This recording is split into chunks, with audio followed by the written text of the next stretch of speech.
Uma vida inteira dedicada à Polícia Militar do Estado de São Paulo. Foi comandante da Rota, as Rondas Ostensivas Tobias de Aguiar, do COI, Comandos e Operações Especiais, do GAT, Grupo de Ações Táticas Especiais, do Policiamento de Área da Zona Sul de São Paulo e do Policiamento de Trânsito. Isso antes de assumir o comando de choque. Também trabalhou na Corregedoria e na Secretaria de Segurança Pública. O Arena Livre tem o prazer em receber mais uma vez Nivaldo César Restivo, agora comandante-geral da PM. Convidamos para a bancada os deputados Coronel Camilo, do PSD, Geraldo Cruz, do PT e Rafael Silva, do PDT. Muito bem-vindo mais uma vez aqui no Arena Livre, um prazer conversar com o senhor.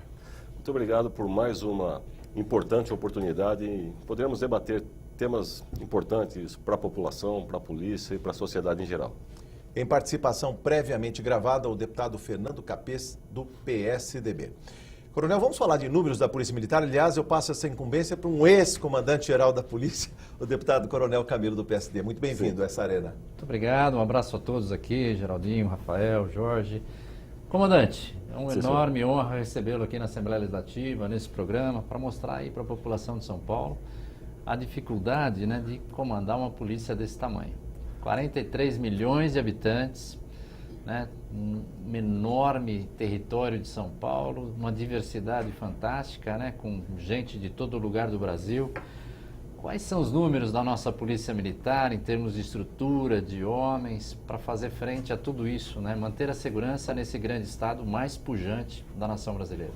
Sem dúvida, comandante. São números macro, pela própria necessidade do nosso estado. Nós temos fixados 93.800 policiais, homens e mulheres, para cobrir todos os 645 municípios do estado. Não há um município no estado de São Paulo que não conte com a presença de um policial militar representando o poder estatal naquela região. Contamos com mais de 18 mil viaturas, nós temos 27 helicópteros para oferecer um apoio aéreo de modo policial e de modo do resgate aeromédico também. São mais de 89 mil veículos recuperados no ano, são 112 mil armas, ou melhor, 12 mil armas apreendidas no ano passado, nós temos 900 embarcações, nós temos mais de 1.700 instalações físicas, 2 navios, 3 aviões, então são números realmente grandes, mas que são necessários para fazer frente à demanda policial que o nosso estado tem, e é uma maneira de atender cada vez melhor a nossa população, contando sempre com equipamentos de ponta, homens e mulheres bem treinados. O senhor não respondeu aí a questão das ocorrências. Quanto que a polícia atende? Isso é um número gigantesco, não é? Certamente. Por ano, são 42 milhões de ligações para o telefone de emergência 190 da Polícia Militar. Vale dizer que, pelo menos uma vez, cada pessoa que reside no estado de São Paulo fez uma interface com a Polícia Militar. Desses 42 milhões, são 39 milhões de ligações de emergência policial e outras 2 milhões e meio, entre 3 milhões de chamadas para o nosso Corpo de Bombeiros. Só na capital são aproximadamente 40 mil ligações diárias, que geram o deslocamento de umas 6 a 7 mil viaturas para atendimento da população. Então, de fato, são números que impressionam, são números que extrapolam qualquer cidade. Eu tive a oportunidade de receber um comandante-geral da Polícia Militar do Mato Grosso do Sul, antes de ontem aqui em São Paulo, e ofereci a ele a oportunidade de conhecer o nosso centro de operações. E ele ficou realmente muito encantado com o que viu, porque o estado de São Paulo, de fato, tem números grandiosos do tamanho da importância do estado para o Brasil. Coronel Camilo pode comentar, aliás, não só os impressionantes números, mas também o fato da polícia não ficar atrás de outras polícias no mundo afora, não é isso? Eu queria parabenizar, né, a nossa Polícia de São Paulo. Falo com parcialidade, não tem dúvida, né? Mas a nossa Polícia de São Paulo está bem estruturada. É uma das melhores, se não a melhor polícia do Brasil, e é invejada em todo o mundo. Aliás, somos multiplicadores para a América Latina toda do policiamento comunitário, né, que trouxemos lá do Japão. Mas eu queria também fazer uma outra questão ao nosso comandante. A polícia sempre é criticada pelo preparo, né? Pela forma como os policiais atuam. A gente sabe que tem erros pontuais, não conformidade, mas gostaria que falasse um pouquinho sobre as nossas escolas e o cuidado que a instituição tem no preparo desse jovem, que não veio de Marte, ele veio da nossa sociedade, com todos os problemas, frustrações que qualquer cidadão tem. E nós transformamos esse jovem num policial defensor aí dos direitos humanos para trabalhar e até morrer pela população. Como que é o ensino na Polícia Militar de São Paulo? Eu vou começar um pouco antes, comandante. Como o senhor muito bem disse, o policial militar, a origem dele é a própria sociedade a quem ele vai servir. Então, o processo seletivo é algo muito rigoroso. Nós nomeamos, o governo nomeia apenas 2,7% daqueles inscritos para tentar uma vaga no concurso público. Super concorrido. Concorrido ao extremo, são várias fases, a parte intelectual de prova de conhecimento, parte médica, a parte física, a prova de antecedentes, a prova psicológica. Então, a seleção, ela de fato é uma seleção muito rigorosa e nós aproveitamos realmente aqueles mais preparados para poder integrar os quadros da Polícia Militar. Ele vai iniciar um curso de formação de soldados que tem a duração de 1 ano. É uma carga horária concorridíssima, mais de 2.000 horas aula de instruções sobre os mais variados temas, aqueles que serão úteis para ele no desempenho das suas funções até de parto, Polícia Militar. Né? Até parto, primeiros socorros, auxiliar parturiente, nós temos muitos casos desses. No ano de 2015, foram 57 partos realizados dentro de viaturas da Polícia Militar. Né? Então ele recebe noções de direitos humanos, de atendimento à população, de policiamento comunitário, noções de direito, parte técnica, parte legislativa. É uma gama muito grande de conhecimento que será utilizado por nosso policial. Depois de 1 ano, ele ainda vai ser submetido a um estágio probatório. Ele vai ter um acompanhamento de um policial mais antigo do que ele vai ter a supervisão do sargento comandante do grupo, ele vai ter o acompanhamento de um oficial comandante de um pelotão e vai estar sempre avaliado. É um momento em que será possível corrigir alguma postura que ele tenha aprendido de maneira inadequada e colocá-lo no caminho correto. Por mais 1 ano, né? Por mais 1 ano. A partir daí é que ele vai exercer na plenitude a sua atividade de soldado da Polícia Militar. Então, são 2 anos preparando o profissional para que ele, ao final desse período, esteja muito bem preparado, porque a nossa população merece um serviço público de qualidade. E é isso que prezamos. Nossas escolas de formação, falando agora da escola de sargento e a escola de oficiais da Polícia Militar, nossas escolas têm certificação de qualidade. A preocupação com a carga curricular, as matérias que são divulgadas, é uma preocupação constante, sempre sujeita a alterações, a aperfeiçoamento, buscando acompanhar a evolução da sociedade, buscando sempre incorporar aquelas melhores práticas para o desempenho das funções policiais. Deputado Rafael, Tá bom. ou o deputado Geraldo, quem quiser fazer a sua primeira intervenção, por favor. Pode ser o Rafael, por favor. Deputado Rafael. Eu sou mais jovem, né? Então Por favor, tem precedência, é isso aí. Mais novo. Eu entendo a Polícia Militar como a principal e a melhor Polícia Militar do Brasil. Pelas circunstâncias, né? Pelas exigências, pela própria seleção. E eu tenho uma crítica também, eu não estou aqui só... Não, uma crítica. O policial que quer prestar o concurso para a Polícia Militar, o cidadão comum, ele é obrigado a vir lá de Presidente Prudente para São Paulo para fazer a prova física, né? Para ver a altura dele, ver uma série de coisas. E muitas vezes ele está desempregado, não tem dinheiro, obrigado a ficar aqui numa pensão, no hotel, ou na casa de parentes. Eu entendo que a Polícia Militar deveria rever isso daí, deveria rever.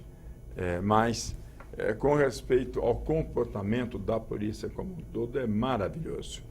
Existem falhas pontuais, né? Falha mais de indivíduos do que da própria corporação. Outra coisa, comandante, que eu entendo necessária, outra coisa necessária, tem gente que fala reciclagem. Eu não gosto de usar esse termo para ser humano. Reciclagem é para outra coisa. Então, são cursos para que a pessoa se atualize, né? O indivíduo, com o tempo, ele vai acabando por perder o sentido da sua função, da ética, do controle emocional, psicológico. Então, eu entendo que deveriam existir mais cursos nesse sentido. Mas tem. Eu acho que, no meu modo de ver, não é o suficiente, não. É porque lá no Japão, o camarada foi citado do Japão aqui, ele, em determinados horários, ele fica fazendo flor ali e tal, para aumentar a sensibilidade dele, né? Porque a pessoa tem que ser sensível a uma realidade, tem que entender, e para poder, inclusive, né, evitar outros problemas. Mas a polícia militar, para mim, ela é maravilhosa. E eu defendo o policial em todos os sentidos. Inclusive, em Ribeirão Preto, agora, o policial foi assassinado no posto de gasolina. Sim. E os outros policiais têm filhos. O policial que morreu tem filhos, tem esposa, tem isso, tem aquilo. E aí, de repente, é uma família desamparada. Isso daí, o policial, ele é vítima também da própria falta de uma estrutura de leis, né? Uma estrutura que poderia mudar essa realidade. E aí, muitas vezes, o policial revida e coloca para fora o que Freud falou, né? Aquela violência que o homem carrega dentro de si, e no momento ou no outro ele coloca para fora, porque ele também não acredita nas leis. É duro o policial estar trabalhando e sabendo que muitas vezes o que ele faz não vai ter o respaldo legal. Então, meus elogios sempre.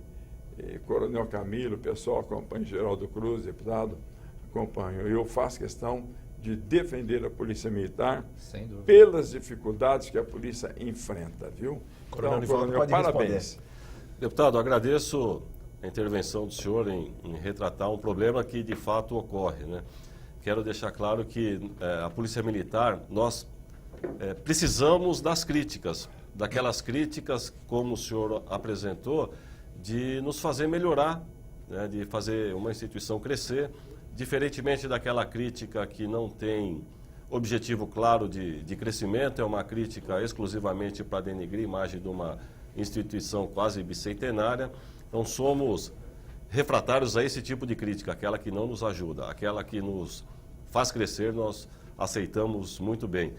Vou falar sobre o candidato que vem do interior para fazer a seleção em São Paulo. O objetivo disso, deputado, é a gente poder fazer a padronização na avaliação, de modo a não permitir que alguém que esteja sendo avaliado por uma outra pessoa tenha uma facilidade ou uma dificuldade maior por conta das características individuais de cada um dos avaliadores. Entendemos perfeitamente que alguns candidatos têm a dificuldade de se hospedar, mas é um problema a ser solucionado. Tudo aquilo que for discutido, como eu disse, são sugestões, críticas que eu posso garantir que sairemos daqui com elas embaixo do braço para discutir na nossa Polícia Militar. Vou só fazer uma... Não, deixa eu fazer um adendo. Pode falar. Sim, É mais fácil a Polícia Militar deslocar um sujeito treinado aqui para fazer um exame físico, pode ser em uma época numa região, outra noutra. Por exemplo, Presidente Prudente é a cidade vizinha, Ribeirão Preto, cidades vizinhas, São José do Rio Preto, idem. É mais fácil deslocar aqui um oficial capacitado para ir lá e analisar o pessoal ali na região, né? Se não quiser contar apenas com o pessoal da região, do setor ali, é mais fácil deslocar do que fazer esse pessoal todo se deslocar para cá, viu, Coronel? É apenas um adendo. Sim, senhor. Sobre o senhor queria fazer um adendo também, deputado Coronel Camilo? Que os que vêm para cá já passaram no exame, naquele exame escrito, né? Já. E na minha época, é uma pergunta, né? Eu desconheço realmente, eu não lembro disso, mas na minha época, quando eu prestei exame, lá nos idos de 1970, a academia acolhia aqueles que não todos, né? Mas uma boa parte que não tinha condições, eles ficavam alojados na academia para fazer o exame. A academia até facilitava, comandante, porque o processo seletivo da academia acabava coincidindo com as férias escolares da academia. Então a gente tinha disponibilidade de alojamentos, né? Para soldado, não dá, né? Muita gente. Não dá, senhor veja, no último concurso foram 68 mil inscritos. Caramba. E existe um calendário a ser cumprido. O concurso começa hoje, o candidato aprovado, ele vai iniciar o curso um ano depois, por conta da quantidade de candidatos e da quantidade de etapas a serem vencidas, né? Mas é um problema que, como eu disse, Vamos pensar. Vamos estudar para procurar facilitar a vida das pessoas que têm interesse em ingressar na instituição. Deputado Geraldo Cruz, muito bem-vindo a esta arena. Eu que agradeço novamente, Jorge, o prazer em estar novamente aqui, mas agradecer a presença da autoridade mais alta aqui da Polícia Militar. Eu acho que trazer para a população que acompanha a TV Assembleia, eu penso que coisas importantes que podemos sair daqui desse debate hoje com alguma coisa que a população entenda melhor sobre o papel da polícia e o que o senhor pretende frente a essa instituição tão importante que é para o nosso estado e o nosso país. Cumprimentar os dois deputados aqui, Coronel Camilo, é uma honra também participar com você. Acho que é a primeira vez que nós estamos participando juntos. Primeira vez. E nosso amigo aqui, companheiro do PDT. Agradeço aqui a presença e a oportunidade. Queria falar de outros dados aqui, de outros números, que eu acho que é importante dizer isso que foi dito, mas também é fundamental nós ver os números que apresenta hoje de violência no estado de São Paulo, em algumas regiões mais e outras menos. E eu queria fazer uma pergunta inicial para o senhor. O que o senhor acha hoje da estrutura que a Polícia Militar tem para frente aos problemas que nós temos no estado de São Paulo? Seja do ponto de vista salarial, seja das condições de trabalho, seja das condições de armamento, fora a esse ponto que já foi tocado aqui, que de fato é um modelo, né, e não é fácil, quero só registrar que não é tão fácil assim fazer concurso público para colocar pessoas, andar armado na rua, não é pouca coisa. Imagino que seja difícil. Mas gostaria de ouvir do senhor, se possível. Primeiro, temos uma estrutura boa, a polícia hoje está bem estruturada para encarar os problemas, de todos os pontos de vista, de salário também. O que o senhor pensa disso? Deputado, na minha avaliação, eu tenho a plena convicção de que, sim, estamos numa estrutura adequada para fazer frente às necessidades. Veja que, um exemplo, na parte de distribuição de efetivo. Hoje, para que um batalhão tenha fixado a quantidade de policiais que irão compor esse batalhão, são considerados a população residente daquele local, população pendular, são considerados se existe estabelecimentos prisionais em volta, se aquela região é uma região com eventos durante o ano, as condições geográficas, se é uma estância turística. Então, são critérios essencialmente técnicos, né? Diferentemente do que tínhamos antigamente, que acabavam sendo considerados alguns interesses de natureza pessoal. Hoje isso não ocorre. Então, a fixação do efetivo para cada localidade obedece a critério essencialmente técnico. A parte de viaturas, de longa data, a gente já tem conseguido adaptar a necessidade do terreno com o veículo de locomoção do nosso policial. Hoje nós temos policiamento com bicicleta em áreas planas, que fazem uma cobertura um pouco mais reduzida do que a viatura 4 rodas, no entanto, uma área maior em relação ao policiamento a pé. Nós temos viatura com tração 4x4 para áreas de mais difícil acesso, nós temos viatura a diesel, nós temos viatura a gasolina, temos viatura a álcool, todos os tipos de combustível. Parte salarial. Eu sempre serei um defensor da valorização do nosso policial militar, independente de qualquer outra circunstância. Entendo que a valorização profissional é algo que contribui muito com aquela percepção de segurança que a população vai ter, tendo uma polícia bem preparada, bem equipada e muito bem paga, né? Senhor, Então, não, é só para esses dados que nós levantamos aqui, foi feito pelo Instituto Sou da Paz, que o senhor conhece. Sim. O número de policiais assassinados no estado de São Paulo é um número bastante alto. Sim. Só que um levantamento feito em junho deste ano aponta que 70% dos policiais mortos foram em trabalhos chamados bico. E o senhor tem alguma expectativa que possamos sair dessa margem tão trágica, né? Porque você tem o número de policiais assassinados são grandes, mas os dados também mostram que 70% é em bico, no famoso bico. Na verdade, o ideal seria que eles não tivessem essa certamente dupla jornada de trabalho para não se certamente expor desse jeito, não é isso? Na verdade, deputado, com números de hoje, nós temos 7 policiais militares mortos em serviço no ano de 2017. Nós temos 14 policiais militares aposentados, inativos, veteranos, que foram vitimados em 2017. Nós temos outros 34 policiais ativos que foram mortos no horário de folga. Essa morte, essa vitimologia policial, ela tem vários fatores. Realmente, nós temos incidência de policial morto no exercício de uma outra atividade remunerada no seu horário de folga. Mas nós temos policiais que foram mortos simplesmente pelo fato de serem policiais militares. Nós temos policiais mortos por terem sido vítimas de um crime patrimonial e na tentativa de reagir. Esse dado do Instituto Sou da Paz, ele também mostra que 7,5%, somente 7,5%, estava em verdadeiro atendimento de ocorrência de serviço da polícia. Nós temos 7... Não, 7%.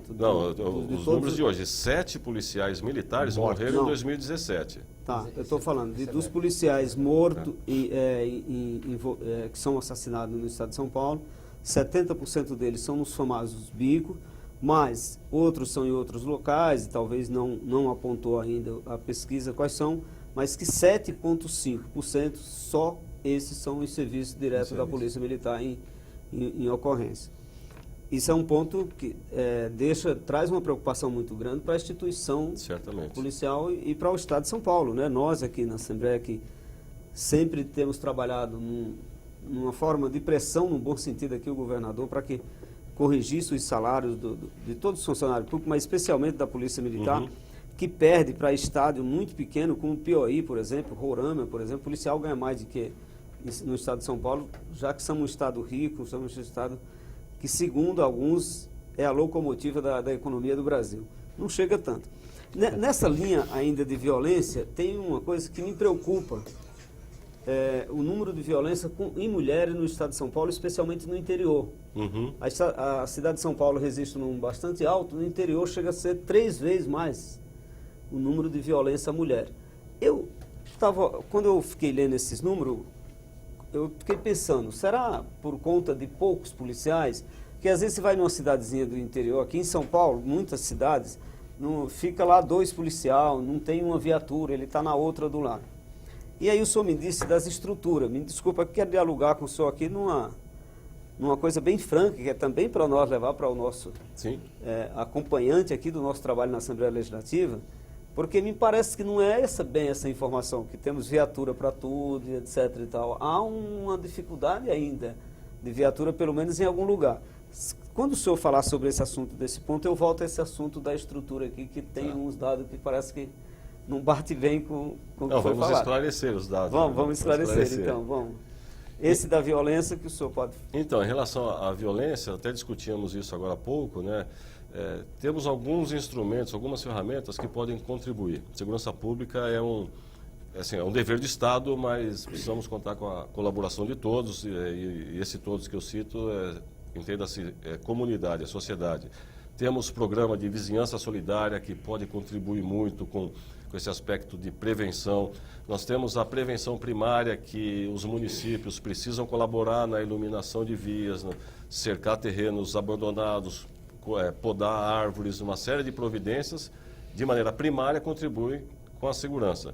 Nós temos um exemplo no interior em que uma ronda de policiais militares passa na casa das mulheres que foram vitimadas por agressão do companheiro, ou marido, ou ex-marido, ex-companheiro, seja lá o que for, para verificar se está tudo bem, se está tendo algum tipo de problema. Isso funciona como medida de prevenção geral, porque o sujeito que ameaça a mulher, ele está sabendo que a qualquer hora pode passar uma viatura na porta da casa da vítima e ele ser surpreendido. Então são pequenas medidas, são várias pequenas medidas que nos levarão a um grande resultado.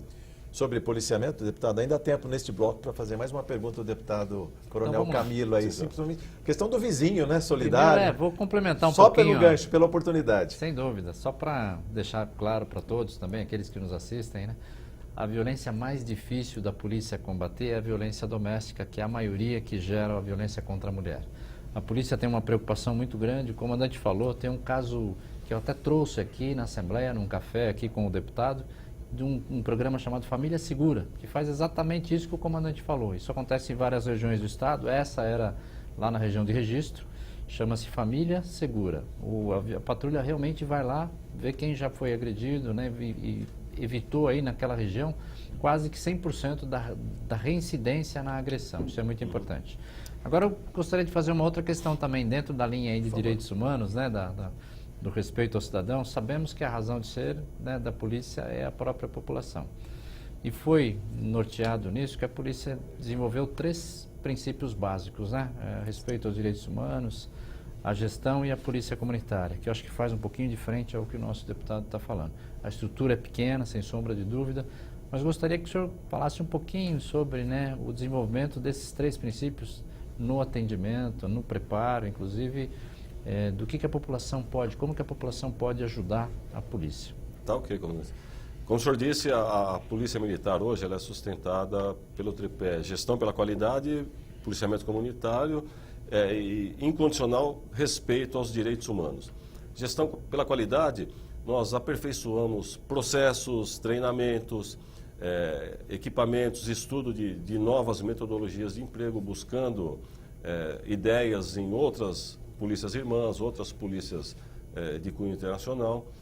Na parte de gestão, a parte de policiamento comunitário especificamente, como o senhor disse, a Polícia Militar de São Paulo ela é difusora de doutrina nessa área. Nós temos mensalmente uma comissão, nós temos uma diretoria de Polícia Comunitária e Direitos Humanos aqui em São Paulo, é algo único nas polícias, né? Essa diretoria, ela viaja mensalmente aos países da América Central, Nicarágua, Guatemala, El Salvador, Honduras, para fazer a difusão da doutrina de polícia comunitária que nós fomos buscar lá no Japão nos anos 97, 98 e hoje incorporado já a filosofia da Polícia Militar de São Paulo. É o que aplicamos, sabemos que as dificuldades são enormes por conta das diferenças regionais entre o Japão, por exemplo, que é o nosso exemplo, e a cidade de São Paulo, mas ainda assim, adaptando as realidades que vivemos aqui em São Paulo, é algo que deu tão certo, que está solidificado na cultura da Polícia Militar e, mais do que isso, exportamos esse conhecimento. Semana que vem estaremos com mais 3 oficiais no Japão para fazer a atualização de conhecimentos, buscar novas técnicas, difundir em São Paulo e exportar para a América Central. E direitos humanos é algo intrínseco à nossa própria existência, né? Nós temos insistido muito nisso, que essa matéria de direitos humanos ela é explorada em todas as fases da formação e do aperfeiçoamento do policial militar. Para a formatura de soldado, no estágio de atualização, no mínimo, uma vez ao ano, todo policial militar passa por um estágio de aperfeiçoamento. Reciclagem, né? Que o nosso deputado Requalificação, relembrar conceitos. Né? Então, uma vez ao ano, obrigatoriamente, todo policial militar passa por esse estágio. Na escola de formação de sargento, escola de formação de oficiais, no curso de mestrado, no curso de doutorado, direitos humanos é algo que está obrigatoriamente em todas as fases da nossa formação. Mas, comandante, é verdade, toda essa formação. Mas os dados deixam nós um pouco preocupados, inclusive a nível nacional, não só no estado de São Paulo. Nesse caso que eu quero mostrar alguns números para o senhor. De cada 100 vítimas, ou de cada 100, vamos chamar assim de vítima ou homicídio, que são as vítimas homicidadas no Brasil, 100 pessoas, de cada 100, 71 são negro e pobre, da periferia. Isso acontece também com uma proporção também tão alta no estado de São Paulo. E são dados que penso que... O senhor tem alguma proposta que você vai tentar melhorar isso? Porque essa formação que você dá, é bem verdade que é uma boa formação, a Polícia Militar tem uma formação boa antes de entrar, mas, no entanto, os números também ainda nos preocupam, porque isso aqui é preocupante. Quando você fala de direitos humanos, já que o Coronel Camilo falou de direitos humanos, me parece que quando esse foco tem uns dados maiores dessa população de maior vulnerabilidade social e aquele princípio que nós ainda pagamos no país, embora avançou bastante, ele julga, às vezes, pela cor da pessoa, é o que me parece hoje os dados trazidos aqui nesses números que vem da violência no Brasil e no estado de São Paulo. Só queria do comandante um pano rápido agora, que eu no preciso fazer um intervalo. No próximo bloco eu gostaria de falar sobre esse assunto. Só um pano rápido para a gente fechar esse bloco e a gente vai voltar com mais vagar com o assunto no próximo bloco.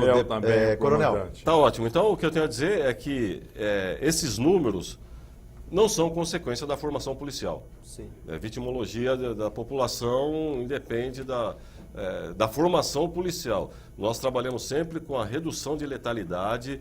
A nossa proposta é de defesa da vida, de proteção do cidadão. A opção do confronto não é da polícia.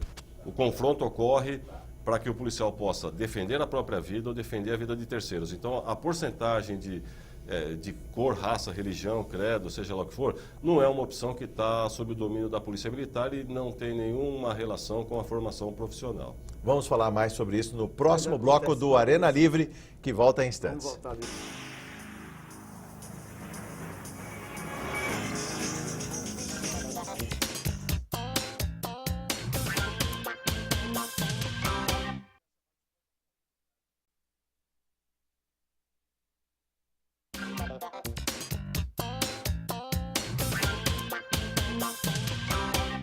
Estamos de volta no Arena Livre, hoje conversando com o comandante-geral da Polícia Militar do Estado de São Paulo, o Coronel Nivaldo Restivo. E a pergunta que não foi suficientemente respondida no primeiro bloco, eu passo a palavra ao deputado Geraldo Cruz.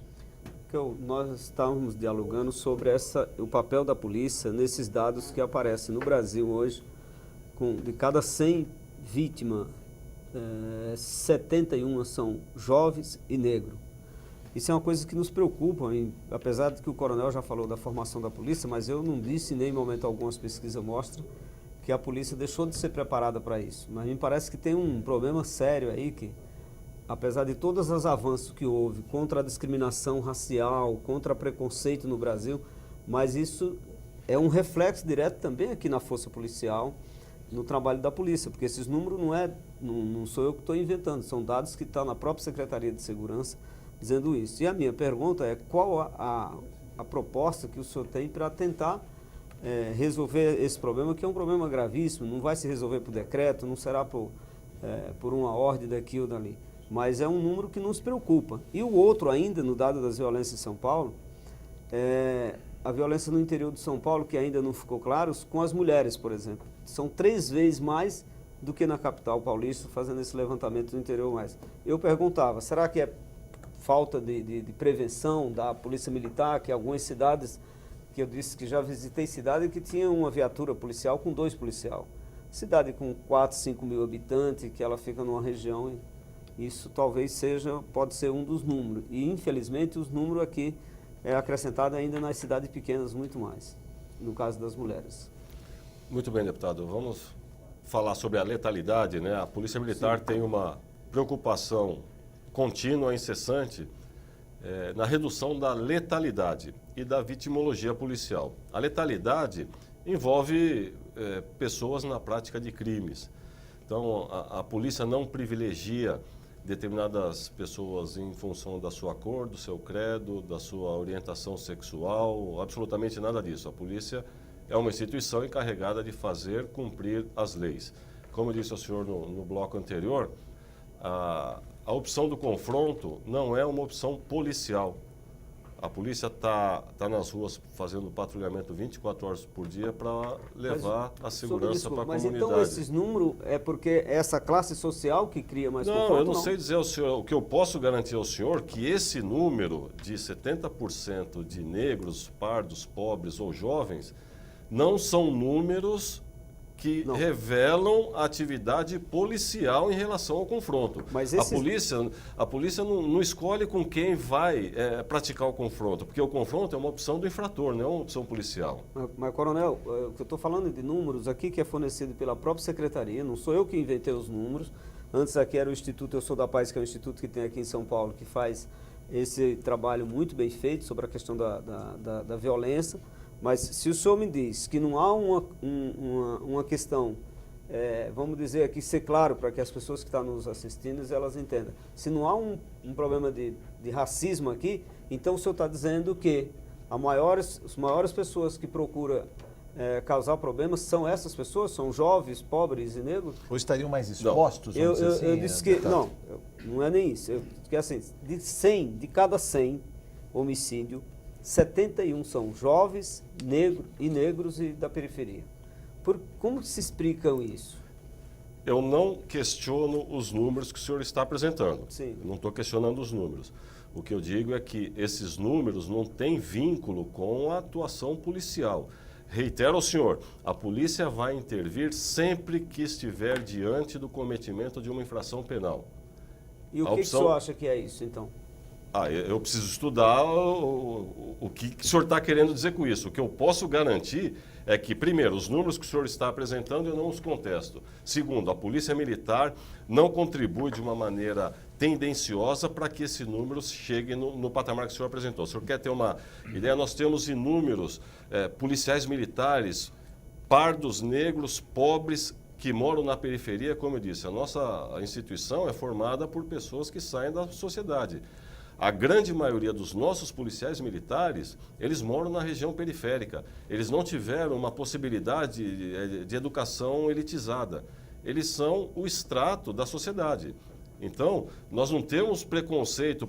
A Polícia Militar é uma instituição em que a mulher, o homem, o pobre, o rico, o branco, o negro, o pardo, o amarelo, exercendo a mesma função, tem o mesmo salário, o que a gente não observa na iniciativa privada. As possibilidades de ascensão profissional são exatamente as mesmas para qualquer um dos 93.799 Eu nem policiais. disse nem afirmo aqui em problema nenhum que a polícia é preparada para isso. Eu só estou dizendo que os números que eu tenho da polícia, fornecido pela Polícia Militar, através da Secretaria, e são números, do meu ponto de vista, assustador. Então, ou precisa de ter uma política pública mais direcionada, ou há falha nas políticas públicas no Estado de São Paulo, ou alguma coisa está errada também nas ações. Deputado Então, Rafael, eu estou tentando buscar aqui a resposta nesse aspecto. Desculpa, mas por aí favor, deputado Rafael. eu já quero entrar no outro aspecto assim um pouco diferente, né? Que não é policial, mas que a criminalidade ela é igual um bolo, tem muitos ingredientes que formam a criminalidade. Então, você vai visitar os presídios, deputado, o senhor vai visitar o presídio, o senhor vai encontrar a maioria lá de gente simples. Eu nem vou falar de cor ou não, porque uma que eu sou cego, eu nem vejo cor, né? Fiquei cego há mais de 30 anos. E outra, para mim, todo mundo é igual, todo mundo é igual. Mas o senhor vai visitar lá, o senhor vai ver que é muito mais gente pobre, gente simples, que está lá. Ah, então privilegiou o rico não foi para lá. O pobre ele é mais vulnerável, o pobre ele tem escola de qualidade inferior, o pobre ele não tem o pai e a mãe a todo momento ali na casa dele para orientá-lo. O pobre normalmente não tem a família tão estruturada como classe média alta. O pobre ele é vulnerável à presença do traficante. Na própria escola, hoje a escola estadual, ela é um ponto também de tráfico de drogas também, você entendeu? De indisciplina. E aí nós temos a formação psicológica do indivíduo. Desculpa eu falar isso, né? Eu tenho mais de 50 anos de estudo dessa área de psicologia, eu tenho formação na área de filosofia, sociologia. A sociedade humana ela se cria pelo tripé crenças, normas e valores. As crenças, gente, não precisa nem falar, vocês já sabem, e valores também. Agora, normas, ela pode ser implícita e explícita. E se você vive aí num bairro, matar gato, tudo bem, numa boa, mas se você tem na sua consciência que não deve matar o gato, se você teve essa formação, você não vai matar o gato. Pelo contrário, você vai salvar a vida de um gato. Né? Deputado Rafael, o comandante pode responder ao senhor e ao deputado Geraldo Cruz? Deixa eu falar bem rapidamente. Por favor. Então, você tem a norma explícita, que é a coercitiva. A implícita ela tem mais influência. Agora, é lógico que você vai ter mais gente vulnerável na criminalidade. Aí é um problema de educação, é um problema social, é um problema do Congresso Nacional. A formação dessas consciências não depende da Polícia Militar. E a Polícia Militar, no confronto, ela não vai ver, olha, aquele é pardo, aquele não é, aquele é negro, não tem condições.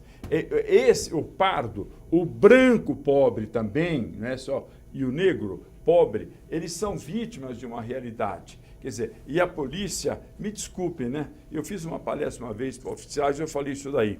A polícia, a função da polícia não é a função social. Olha, nós estamos aqui para... Não. O policial, desculpa falar dessa forma, viu? Não sou nazista, não sou fascista, nada disso. Se o policial está num bairro periférico e simples, onde a criminalidade é pesada, se ele for bater na casa para perguntar se o criminoso está lá, ele vai ser recebido com um tiro na cara. Então, o policial, muitas vezes, ele é obrigado a ser violento. E aquela vítima que está lá na casa, que já é vítima social, o policial tem que chegar com o pé na porta e com uma arma na mão. Se ele não chegar dessa forma, realmente ele não volta vivo para casa. Vamos passar a palavra para o São coronel realidades sociais e não policiais. Coronel, agora sim, vamos falar sobre isso daí, respondendo ao deputado Geraldo Cruz e também ao deputado Rafael Silva. Lembrando que ainda tem uma questão ainda do deputado Fernando Capês ainda. O tempo urge, por favor, Coronel. Bom, depois da brilhante explanação, eu não digo que eu não tenho reparos a fazer, né? Reitero que letalidade, seja provocada pela polícia ou provocada por atritos de natureza pessoal, são ações que nós buscamos incessantemente. Ainda assim, no estado de São Paulo, isso são números de uma semana, nós temos a menor taxa de homicídios do Brasil. Aqui na capital, a taxa de 7,1 homicídio, uma vítima por grupo de 100 mil habitantes. No estado, 8,35 por grupo de 100 mil habitantes. Em lugar nenhum no Brasil a gente encontra isso. O Brasil então, é 28,9 mortes por 100 mil, segundo o Atlas da Violência 2017. 28,9, lembrando que São Paulo puxa esse número para baixo. Então, tirando São Paulo dessa conta, vai para mais de 34 no Brasil. Então, São Paulo, além de ser o lugar mais seguro do Brasil para viver, considerando um indicador internacional, ainda assim puxa para baixo os números do Brasil. Quem vai inaugurar uma rodada de breves perguntas e breves respostas é o deputado Fernando Capês, do PSDB. Vamos ouvi-lo. Meu querido coronel Nivaldo Restivo, comandante-geral da melhor polícia militar do país. Ainda me lembro, e isso só entrega a nossa idade, dos tempos que eu ainda, um jovem promotor, e você, o capitão Nivaldo, trabalhávamos juntos no 2º Batalhão de Choque. Parabéns, sucesso no seu trabalho. A pergunta que eu quero lhe dizer é, como conciliar todas as dificuldades estruturais, sobretudo de reposição de pessoal, a Polícia Militar com turnover negativo de 2.000 homens por ano, como faz para suprir essa ausência de policiais e manter o mesmo nível de excelência na prevenção dos crimes? E se lhe preocupa alguma coisa com relação à alta dos crimes violentos, sobretudo crimes contra o patrimônio e assaltos em residência? Por favor. Uma satisfação poder ouvir palavras talvez até merecidas do deputado, né? Temos uma relação de amizade já a longa data, somos um admirador recíproco do trabalho de ambos, né? Então, realmente, o que o deputado Capês nos falou é algo que nos preocupa. A saída de policiais e a entrada acaba dando um número negativo. Como é que a gente pretende suprir essa deficiência? Otimizando processos, fazendo com que a ponta da linha, que é a nossa atividade operacional, não sofra com essa perda, porque entendemos que, um exemplo que adotamos no nosso comando, a Polícia Militar tem 9% de claros. Na ponta da linha, a gente tem algo em torno de 15%. Significa que a parte meio, ela está completa. Já demos ordem para que os 9% sejam observados de uma maneira linear, tanto para quem está na ponta da linha, como para quem está oferecendo o suporte necessário. E buscar sempre soluções para o problema que se apresenta. Nós temos, que nem o deputado falou, crimes violentos. Nós temos um policiamento orientado, ferramentas inteligentes que nos permitem saber onde estão acontecendo, o que está acontecendo e qual a faixa de horário de maior incidência. Usando essas ferramentas que vamos procurar direcionar o nosso policiamento para prevenir que ocorram. Aproveitando números aqui do mapa da violência, também divulgado recentemente, 71% dos homicídios acontecem por armas de fogo. O senhor disse que a polícia conseguiu, num ano, retirar 12.000 armas de fogo. E o mesmo estudo diz que a cada 1% de aumento da proliferação de armas de fogo, ocorre um aumento de 2% na taxa de homicídio. Só lembrando aqui, 12.000 armas saíram. Aliás, com muita preocupação, eu vi que pelo menos 600 já foram de volta para as ruas por conta do roubo em fóruns. Como é que o senhor vê essa questão, coronel? Preocupante, né? Porque aquilo representou aproximadamente 2 anos e meio de trabalho, né? Lá em Diadema especificamente, de apreensão de armamento. Uma arma, muito bem dito, né? Uma arma representa uma possibilidade de múltiplos homicídios. Considerando uma arma com a capacidade para 10 munições, por exemplo, uma arma pode representar 10 homicídios. Então, o nosso combate ao armamento irregular é algo que sempre será buscado, porque entendemos que essa ferramenta traz um mal para a sociedade difícil de ser reparado. Deputado Geraldo Cruz, ouço a saudação, uma brevíssima pergunta antes das considerações finais. Eu tenho uma pergunta, mas eu só precisava falar sobre essa questão que foi colocada sobre a violência especificamente no jovem e no negro. Eu penso que, coronel, mesmo que reconhecemos o bom trabalho da Polícia Militar no Estado de São Paulo, mas também reconhecemos que precisa melhorar. Acho que há falha ainda bastante do ponto de vista da estrutura, dos equipamentos de trabalhos, ainda há muita reclamação nisso, embora foi melhorado nos últimos tempos bastante o armamento especificamente. Eu acompanho algumas coisas nesse sentido. Agora, não dá para a gente se acomodar com esses dados que traz aqui ainda preocupante para nós como cidadão e de observar esses dados no número de negros ainda sendo mais um número muito alto para... Eu acho que é inaceitável na sociedade a gente ver isso. Não é possível, não é a cor, não é o estado de condição social desse cidadão que vai fazer ele ser criminoso. É evidente que aquele jovem que vive numa condição de vulnerabilidade social muito grande precisa, como eu disse aqui, de políticas públicas do Estado como um todo. Não estou falando só do governo do Estado, estou falando políticas de Estado, seja da parte da União, do governo do Estado e dos governos municipais, políticas públicas para que a gente possa diminuir esse número. E eu tenho certeza que ele não vai baixar esse número com aumento de polícia, vai baixar quando tiver aumento de políticas públicas afirmativas e vai ajudar a polícia.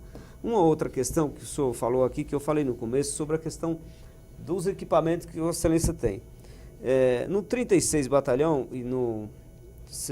foi tirado recentemente a viatura da tática, numa ideia de centralizar toda a polícia tática num único lugar, ou seja, na nossa região, que é do CPMR-8, foi uma atitude que depois até nós fizemos um requerimento ao comandante de área lá e ele respondeu de uma forma que eu achei que foi um pouco deselegante da maneira que ele respondeu, mas para mim não importa como ele me responde, importa como ele faça voltar às polícias. Então ficamos naquela região do 36 e do 35 sem a polícia ostensiva, que é uma polícia que tem um trabalho que ajuda muito na prevenção, e etc. e tal. E o que ele fez? Ele centraliza essas viaturas, aí a pessoa não vai sair de andar 18, 20 quilômetros para pegar uma viatura para trabalhar e voltar e à noite deixar lá. O recomendável parece que ele está voltando atrás, é de deixar no próprio batalhão essa polícia trabalhando ali e fazendo a sua frequência no batalhão do qual ela faz parte.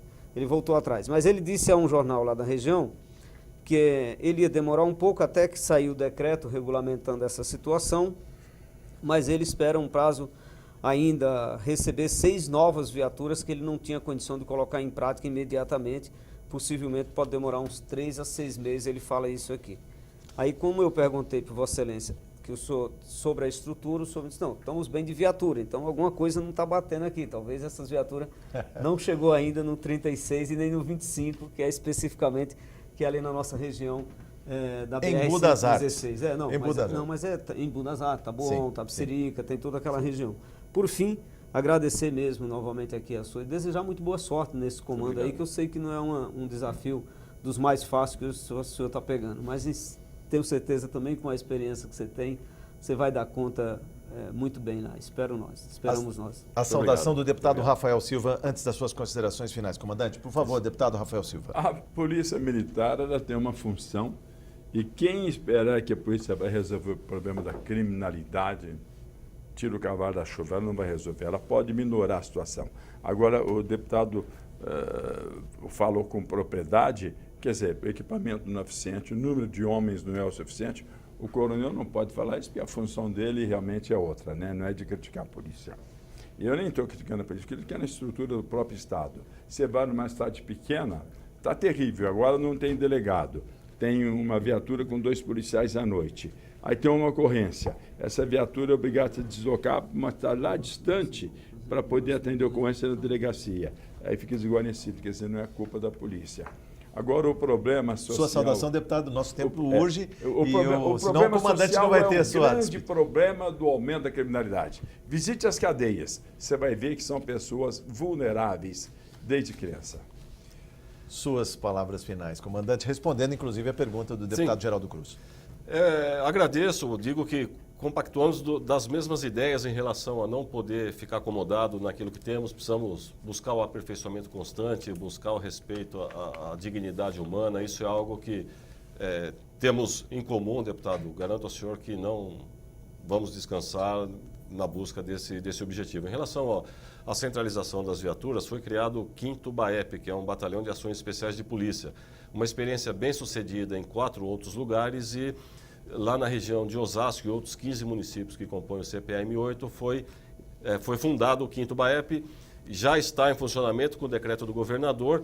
Nós adquirimos no mês de maio outras 745 viaturas, temos mais 19 milhões de reais para comprar mais 253 para fazer uma renovação de frota e, se der, um incremento naquelas regiões em que já há uma viatura disponível. Agradeço a participação, discutir um tema dessa importância é sempre muito salutar, não vejo outra maneira de melhorar, exceto pelo diálogo. Então, agradeço as considerações dos nobres deputados, tenho a convicção de que levarei adiante as dúvidas, as sugestões para estudo e implementação. É uma satisfação poder contribuir. Muito bem. Ponto final, você acompanha o programa Arena Livre também nas redes sociais, no Facebook e no YouTube, e também dialoga conosco pelo e-mail arenalivre@al.sp.gov.br. Comandante, muito obrigado por seus esclarecimentos. Volte mais vezes, as portas estão abertas. Muito obrigado. Muito obrigado também a presença dos deputados. Muito obrigado por sua audiência. Até o próximo Arena Livre. Eu espero você.